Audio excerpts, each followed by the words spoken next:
Adila, bonjour. Bonjour Jean-Claude. Je crois que je vais m'installer chez vous. Oui, avec plaisir. Dans le monde du spectacle, on appelle ça un after. C'est la première fois que je fais un after. C'est vrai, ben, je suis honorée. Merci. J'ai reçu beaucoup de messages dans mon inbox de Facebook pour me dire que, bon, très belle interview, ils ont apprécié ce que vous avez dit, Adila. Mais on n'a pas pu couvrir tout. Là, maintenant, j'ai quelqu'un qui est consultant, qui me dit, bon, Jean-Claude, tu as levé le côté de l'attitude du travail. J'ai beaucoup de jeunes, mais moi, je suis comment je dis, baby boomer, il a reçu notre âge, et lui, se trouve avec la génération milléniale, qui est un peu, comme je disais la semaine dernière, qui est encore à l'école, est encore dans l'école. Alors, qu'est-ce qu'on peut dire ça, avoir une bonne attitude? Alors, c'est une question très pertinente. Je suis heureuse que quand même quelqu'un a posé cette question-là.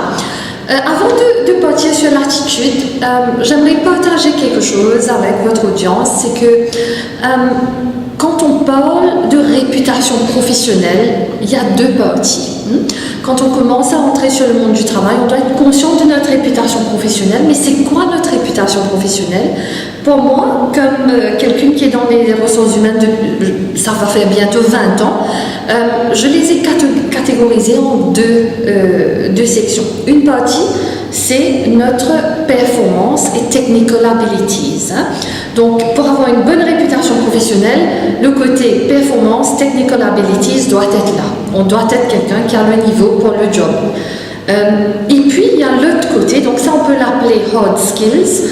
Et puis, on a l'autre côté des choses qu'on appelle le côté soft skills.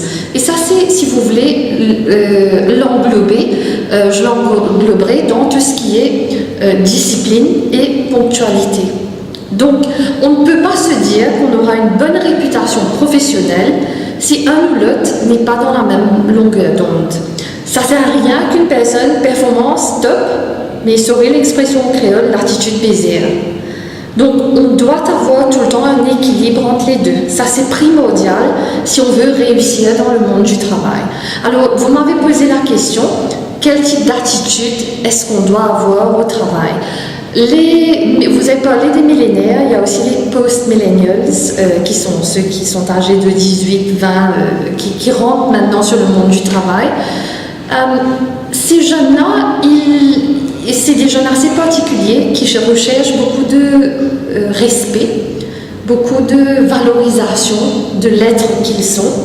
Et ils sont en train de rentrer sur le marché du travail avec un vécu depuis leur enfance où tout a été technology driven, où everything is instantaneous par exemple. Donc ils envoient, à l'époque on envoyait un mail, une lettre à notre grand-mère, ça prenait 3 semaines pour y arriver, mais eux ils ont grandi avec cette technologie où on envoie un message là et tout de suite c'est arrivé chez la grand-mère.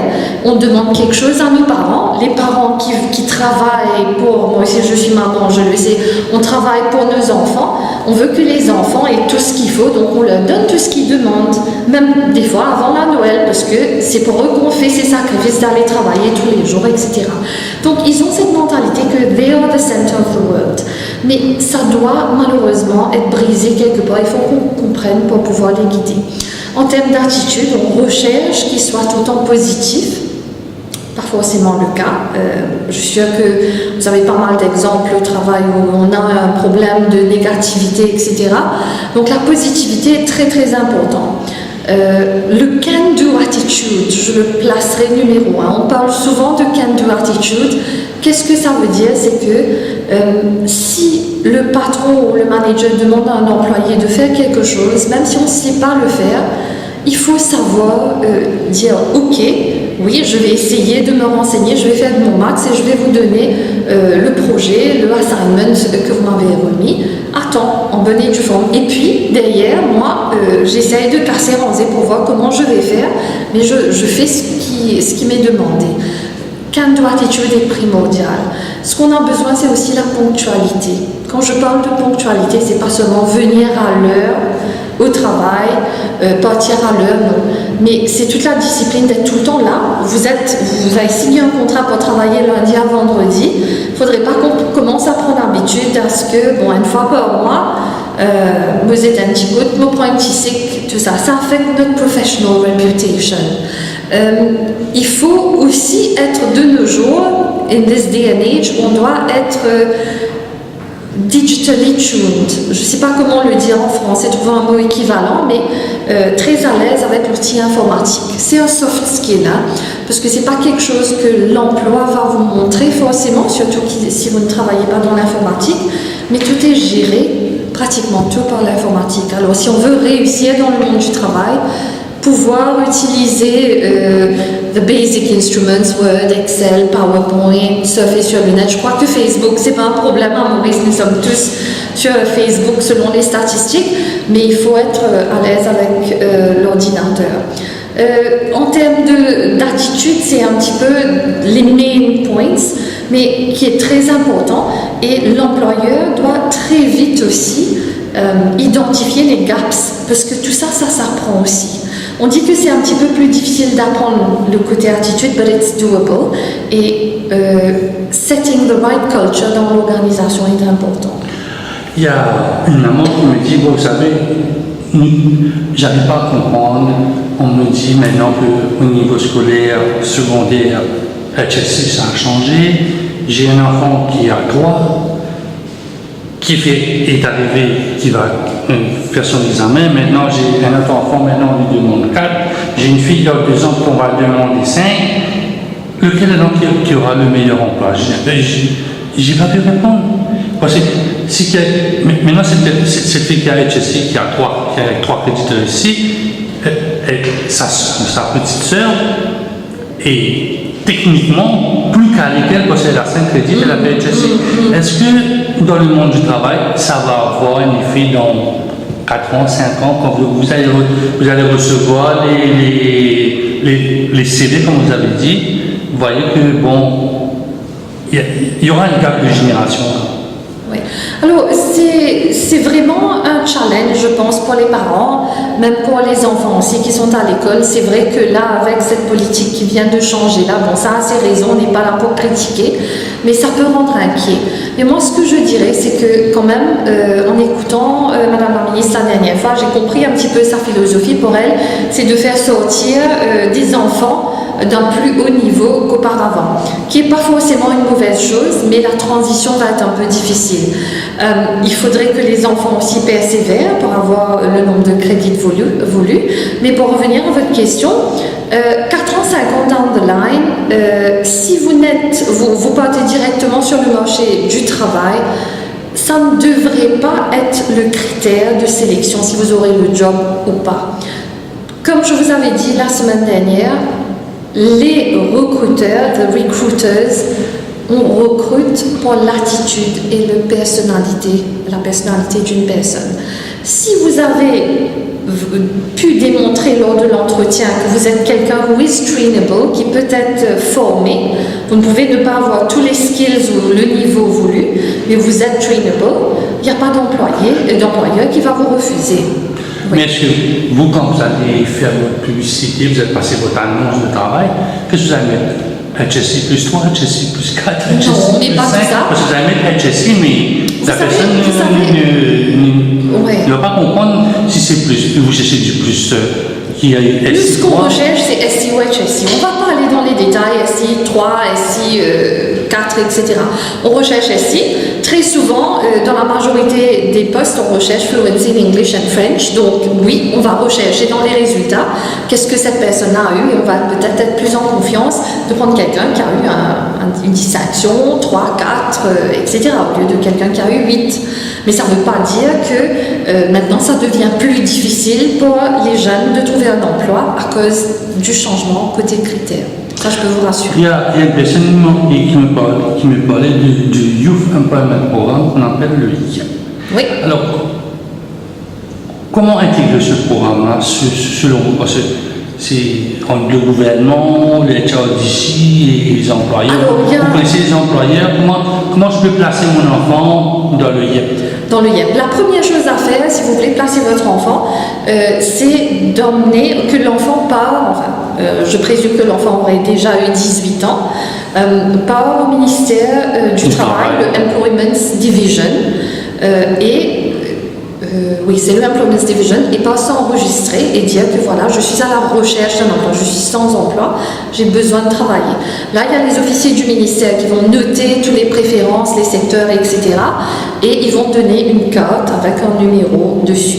Alors, quand vous êtes en train d'aller dans les interviews, vous pouvez dire que vous êtes enregistré au bureau du travail aussi. Et là, l'enregistrement sur le IEP, pas l'employeur, c'est l'employeur qui va vous mettre sur le IEP, va être plus facile.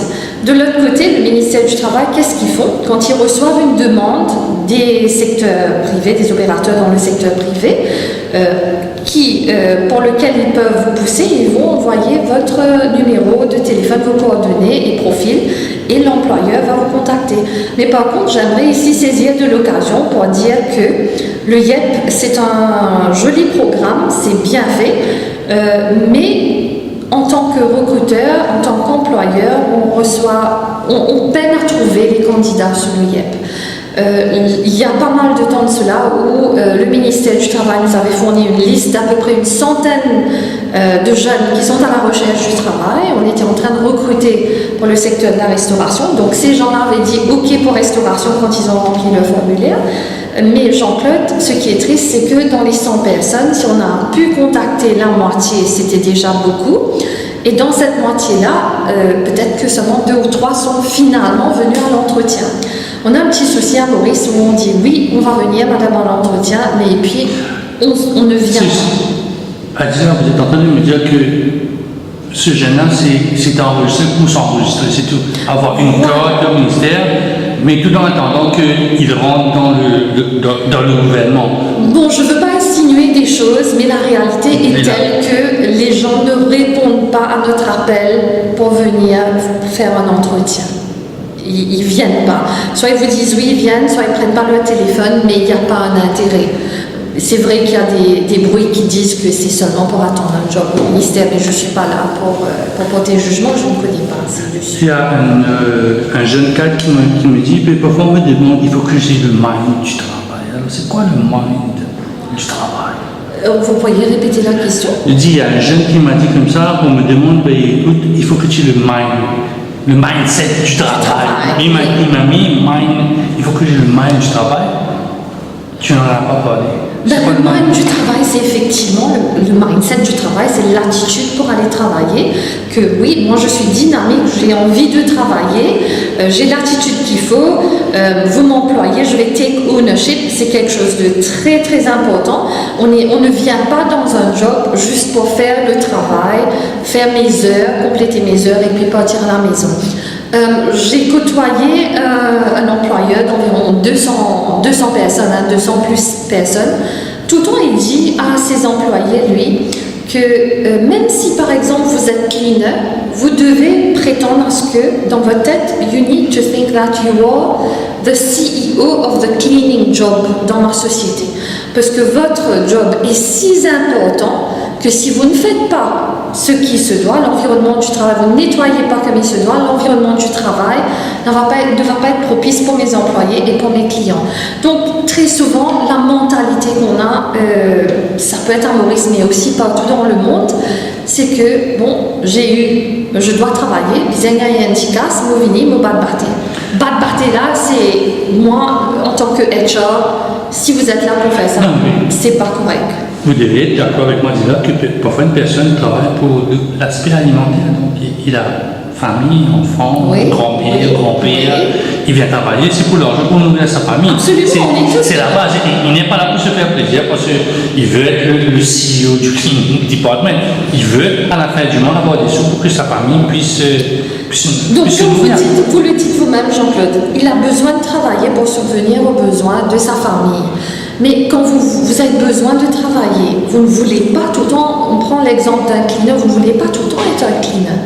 Vous pouvez être, je connais pas mal de gens qui étaient dans la plonge, là dans les sociétés où je gère, mais qui aujourd'hui sont superviseurs d'un rôle counter. Donc pour vous-même, c'est bien si vous démontrez l'attitude et l'envie, le dynamisme de travailler, ça vous permet de progresser et de gagner plus. Mais par contre, si vous êtes là juste pour nettoyer, faire ce que je veux faire, mais où est-ce que ça va vous progresser? Dans quelques années, tous les prix montent, mais votre salaire aussi doit pouvoir suivre. Et la meilleure façon, c'est de grimper les échelons. Il y a des sociétés qui donnent beaucoup d'opportunités. Il y a un jeune qui m'a dit comme ça, vous savez, je viens d'avoir un contrat, mais dedans on me dit il ne faut pas que je sois membre d'un syndicat. Oui. Ça fait un peu polémique. Il ne doit pas être syndiqué. Normalement, ce n'est pas acceptable par la loi. Donc, il a le droit de négocier sur cette clause-là. Il faut qu'il négocie dessus parce qu'on a tous le droit d'être syndiqué. Vous avez cette question-là quand vous faites des recrutements. Est-ce que vous êtes dans un syndicat ou vous avez besoin d'être syndiqué? Est-ce que cette question-là arrive ou on n'en parle jamais? Bon, on n'en parle jamais parce que dans un interview, on parle de l'employé. Enfin, on en parle si la question vient, c'est pas qu'on n'en parle jamais. On est en train de parler de l'employé, de focus sur la personne. Mais si on recrute quelqu'un qui est syndiqué, c'est en connaissance de cause. Et ça ne veut pas dire que la personne va venir et essayer de tout retourner. Everything should happen professionally. On m'a dit que vous avez été très gentil avec la dame, mais vous n'avez pas parlé de comité disciplinaire. Parfois les choses se passent mal dans une compagnie. On avait parlé de whistleblower. On avait parlé, le patron me dit de faire quelque chose, mais parfois on fait des conneries. On vole, on détourne, on fait ce qu'il ne faut pas faire. On commet des infractions et on passe en comité disciplinaire. Comment faire ça? D'accord. Donc avant d'aller sur la question du comité disciplinaire, il y a tout un critère qui est en place par le ministère du Travail aussi sur la gestion de discipline. Il faut savoir que selon la gravité de ce que la personne, l'employé a fait, on peut seulement donner un avertissement verbal. Si c'est un petit peu plus grave, on trouve qu'il faut donner un warning écrit. On donne un premier warning, la personne ne se corrige pas ou bien fait d'autres délits, deuxième warning, et maximum 3 warnings. Maintenant, si par exemple c'est un cas de vol, c'est pas nécessaire qu'on passe par ces 4 étapes-là. On peut sauter directement et aller dans un comité disciplinaire. Donc, en général, qu'est-ce qui se passe au niveau d'un comité disciplinaire? C'est que d'abord, vous recevez une lettre de votre HR ou de votre employeur qui vous dit que voilà, vous avez fait, on a telle ou telle allégation, on va lister toutes les fautes que vous avez commises et vous aurez 7 jours pour vous préparer avant de venir dans le comité disciplinaire. Donc, vous avez le droit d'être représenté par un avocat ou par quelqu'un du ministère du Travail. Il y a pas mal d'inspecteurs qui accompagnent les employés. Je pense que c'est une bonne chose parce que des fois, ça peut être intimidant de partir seul à un comité. Et l'officier du ministère va s'assurer que tout se passe correctement selon les lois du travail. Alors, arrivé le jour, vous avez convoqué à une certaine heure, à un certain lieu. Comité disciplinaire, c'est un petit peu comme la cour, la cour normale. Une cour de justice. Vous avez une cour de justice. Donc, vous avez un chairperson qui doit siéger le comité disciplinaire. Cette chairperson-là doit normalement être quelqu'un de neutre, qui n'a rien à voir, pratiquement rien à voir avec l'organisation, votre employeur, doit ne pas toucher un salaire ou des rémunérations autres que pour siéger dans le comité. Et cette personne-là va écouter l'employeur, les allégations faites par l'employeur, les raisons, les preuves, les évidences, etc. Et l'employé, après, aura le droit de réfuter tout ça. Donc le independent chairperson va écouter les deux côtés. Après, il a 7 jours pour trancher et donner ses recommandations.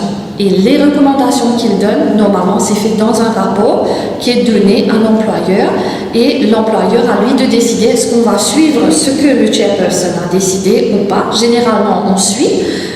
Il y a des fois où on n'est pas d'accord, etc. Mais il faut pouvoir se justifier à l'employé.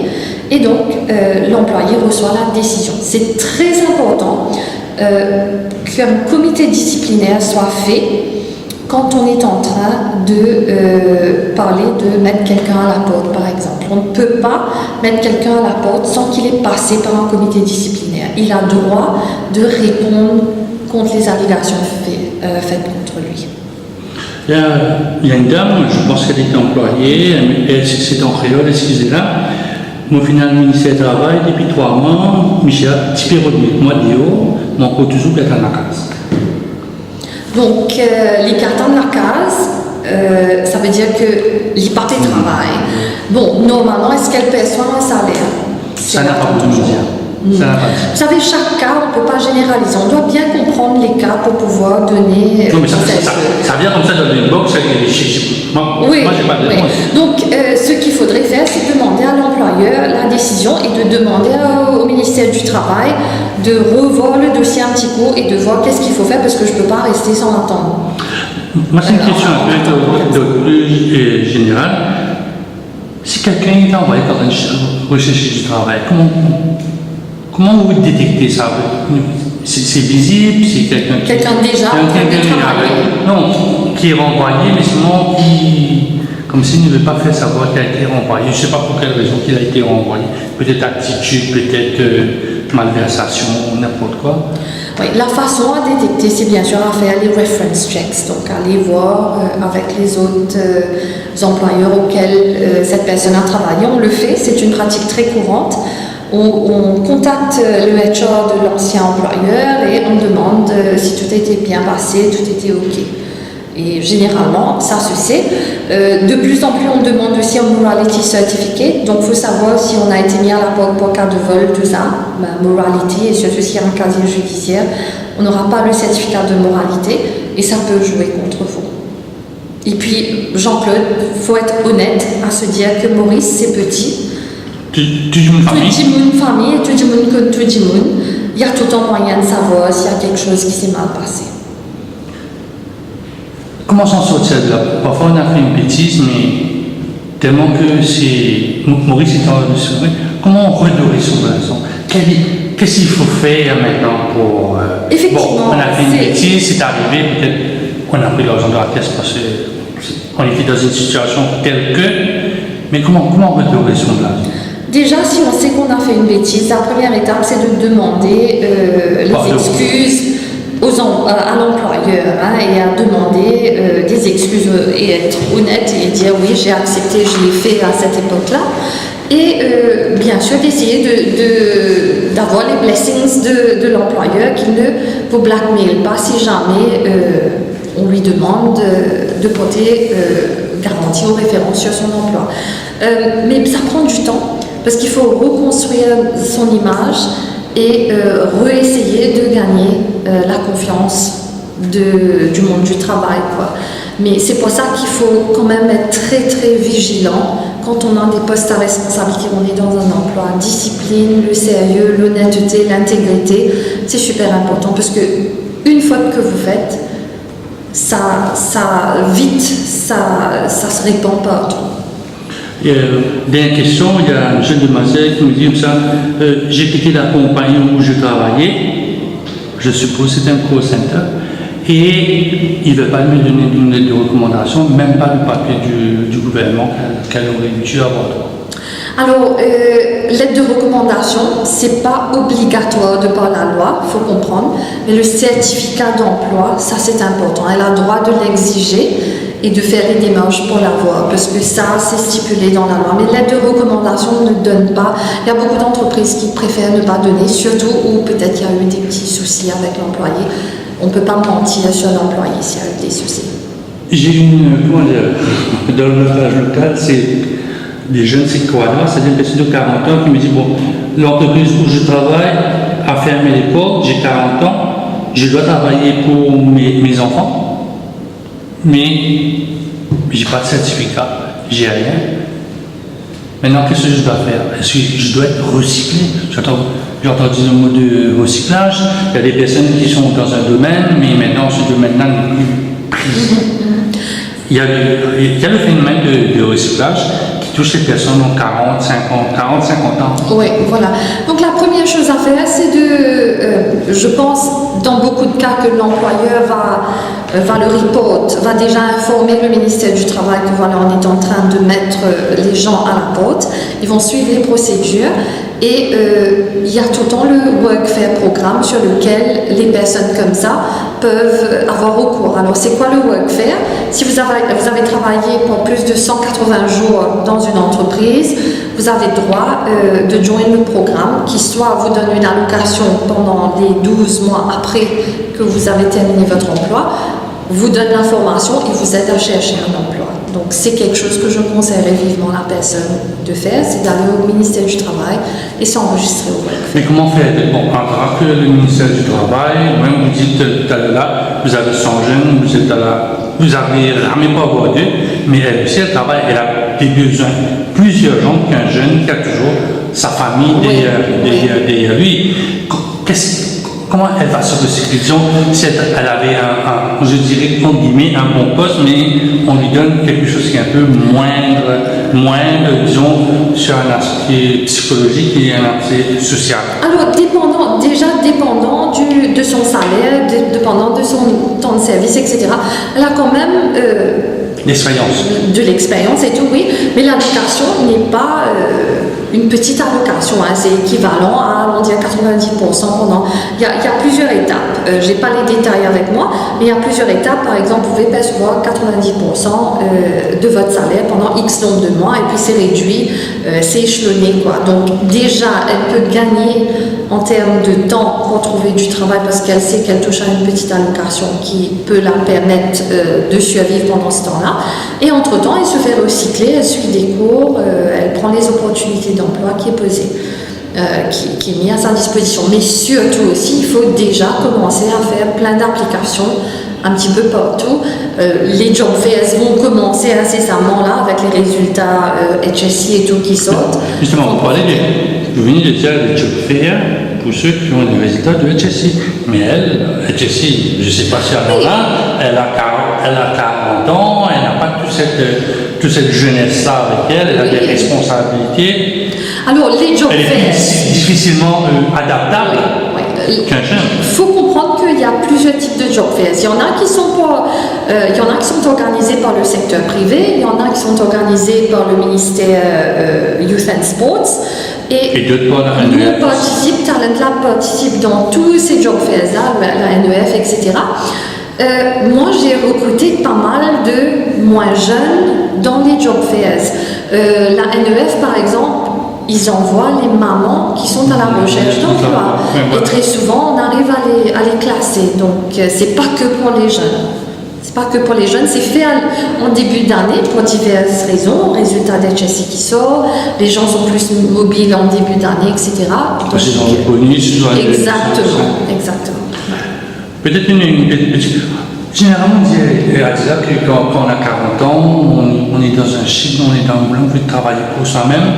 Comment devenir un bon employeur en quelques secondes? Comment devenir bon employeur?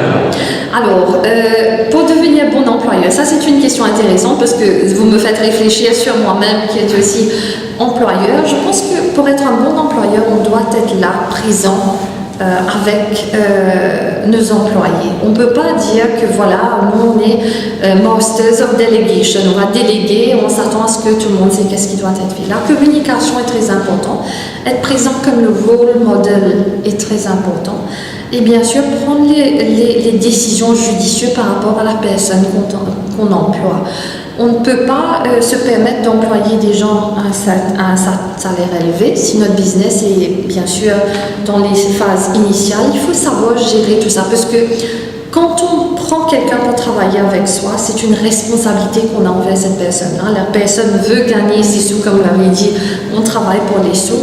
On doit pouvoir tenir cette promesse. Vous faites mon travail et je vous paye à la fin du mois. Trust is very important. Trust is transparency, être transparent. Ne pas avoir un langage différent devant les employés, mais ce qu'on fait est totalement différent à leur rencontre. Nous sommes des humains. On a tous besoin de chacun pour progresser. On a tous besoin de valoriser le travail que fait l'autre. Et si on arrive à le faire, hopefully we'll be a great leader c'est ça, dans la société. Ouais. C'est ça le mot, leader? Oui, définitivement, il faut lead. Quand on parle d'être un bon employeur, you need to be a great leader. Et il faut savoir inspirer Le respect. Le respect, inspirer nos travailleurs à nous suivre, peu importe ce qu'on leur demande de faire, bien sûr, sans exagération, mais that they believe in you and what you are giving to them. C'est ce mot d'anglais, nous avons terminé cette after de l'écho du mercredi. Merci Adila. Merci à vous.